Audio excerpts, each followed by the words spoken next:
obviously it sucks, seemed pretty unfair to me. I sometimes ask myself if it were a good choice for me to come here. Hi guys, it's Rachel and welcome back to my channel. So 2020, it's definitely been a wild year for all of us. And while I do hope that it gets better soon, if I'm being honest with myself, this year hasn't been serving me well. So with that, this video is all about, what I wish I knew before coming to Canada.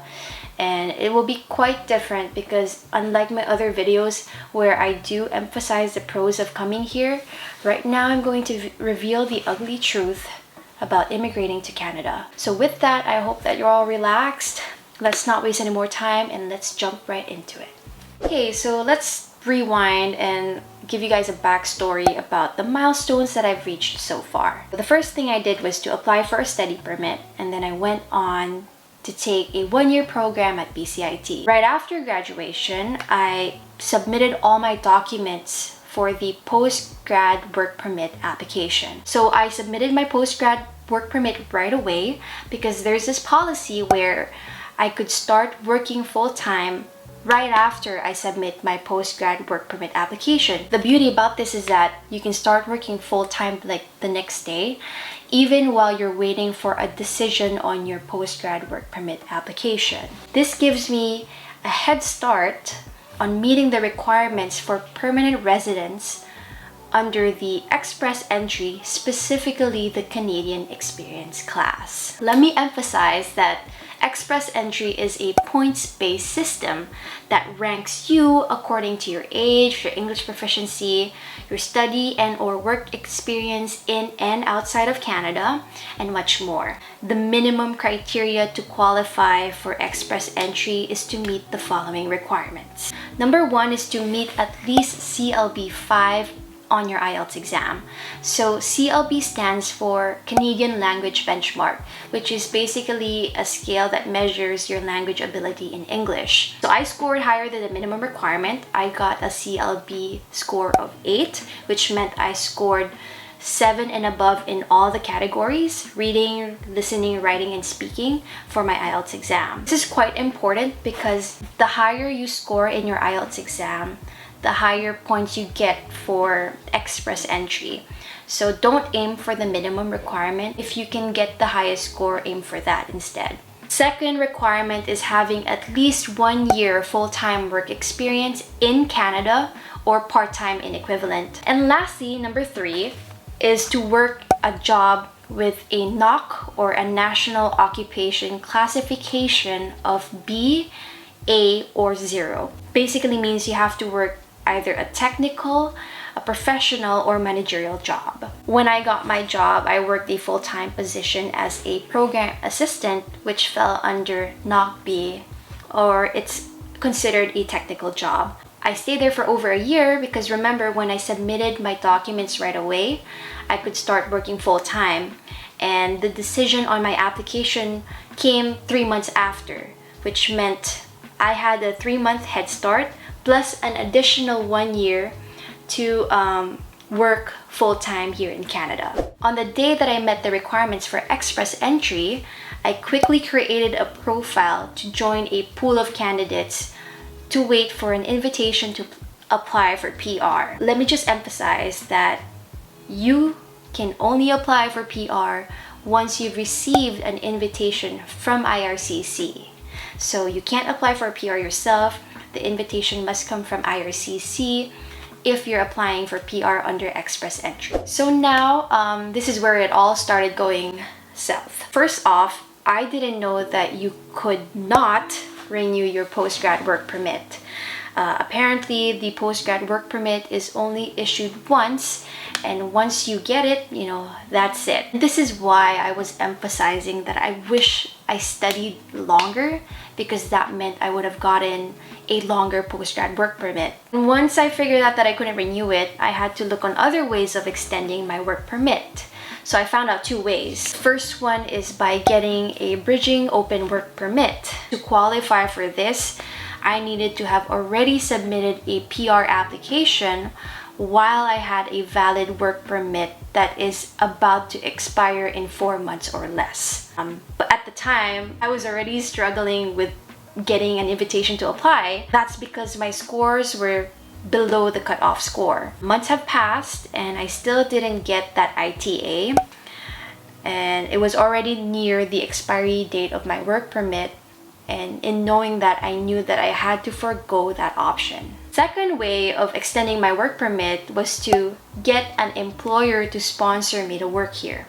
Now, I'm gonna let you guys know now that this is very, very difficult, because you would need to get an LMIA, or a labor market impact assessment. What that is basically your employer supporting you and having to prove IRCC the impact of hiring you, a temporary foreign worker, to fill in the spot on the Canadian job market. On top of that, there are loads of paperwork that you need to prove why they must choose you among everyone else, and the employer has to show that no Canadian worker or Canadian permanent resident can fill in that spot but you. Not to mention, they also have to pay 1,000 Canadian dollars from their pockets to sponsor your application. So right now, it's all just a matter of being realistic. I just got out of school. I've only worked over a year here in Canada. I've never had work experience prior to coming to Canada, back in my home country, the Philippines. I've only worked a program assistant position, which is really nothing special. You know, it's not like a professional or managerial job. My skills, I would say, are pretty much entry level, and just stitching that all together, you know, it's not really worthy of an employer going through all that hassle of getting me an LMIA. So unless someone miraculously sees the potential in me, then this pathway is definitely a no-go. Eventually, my work permit expired and I had to quit my job because I'm not allowed to work in Canada without a valid status here. But I didn't want to leave Canada, and I was still hoping to get my ITA, or invitation to apply for PR. And with that, I extended my stay here on a visitor record, and hence here we are today. I am still on a visitor record status here in Canada.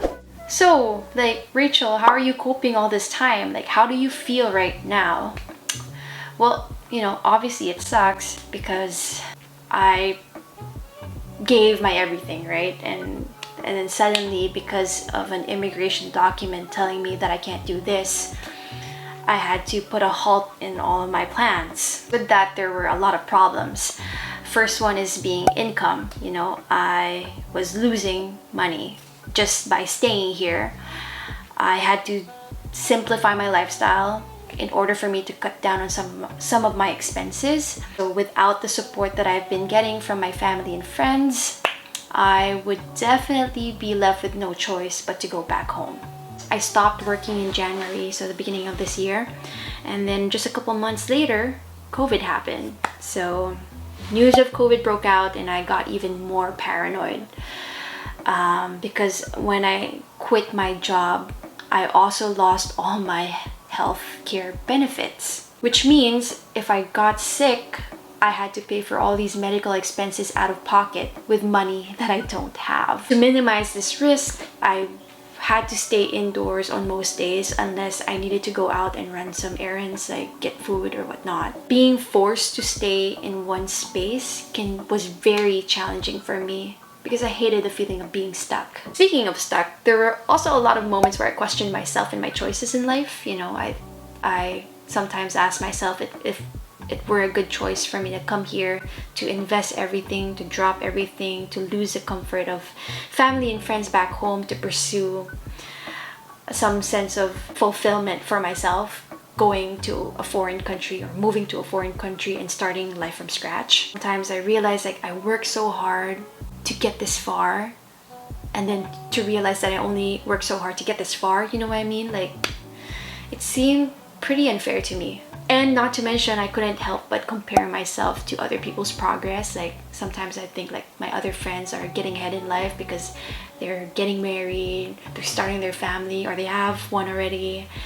or like they're climbing up the corporate ladder, whereas I'm just, you know, starting again. And what's worse is during this whole time, I've also realized na walang kinalaman yung merits ko dito, guys. Like, even if I say that I graduated in engineering and was top 10 in my class, even when I say that I studied an entirely different program, which is graphic design, and also excelled and graduated with distinction, or even when I say that my managers really liked me when I was working for them, said that I did a good job, you know, none of that would help me permanently stay in Canada. It's all because of a number, you know, a number or a score that was given to me that determines my value, even though I know that my inherent value is way higher. But, you know, let's be a little positive here. It did take a turn for the better when I got my ITA, or an invitation to apply for PR. And right after that, guys, like, madali na yung process because I already prepared all my documents beforehand, and then all I had to do was package it nicely and submit my PR application. So now I'm just currently waiting for a decision on my PR. I was trying to figure out a way for me to work while waiting for my PR, but apparently there is no program or pathway that caters to my situation. It's depressing, but I guess until I get my PR approved, I would have to wait here jobless. So yeah, I guess life begins for me at 2021. Okay, so I think I've been talking for way too long, so I'm going to end my video right here. The whole point of this rant is to shed some light on the immigration process, because it's definitely not as easy as 1, 2, 3. You know, I want to inform you guys. I want to inform you to take my life as a lesson for you guys to plan better and to do better. So I hope that this was useful information to you. Anyway, I appreciate you guys hearing me out, listening to my sob story. If you enjoyed it, please give it a thumbs up or subscribe if you haven't yet. Also, let me know if you have more questions and comment it down below. I'll try my best to get back to you on that. Again, thank you so much for watching this video. I hope that you're all safe, and I'll see you in the next one. Cheers.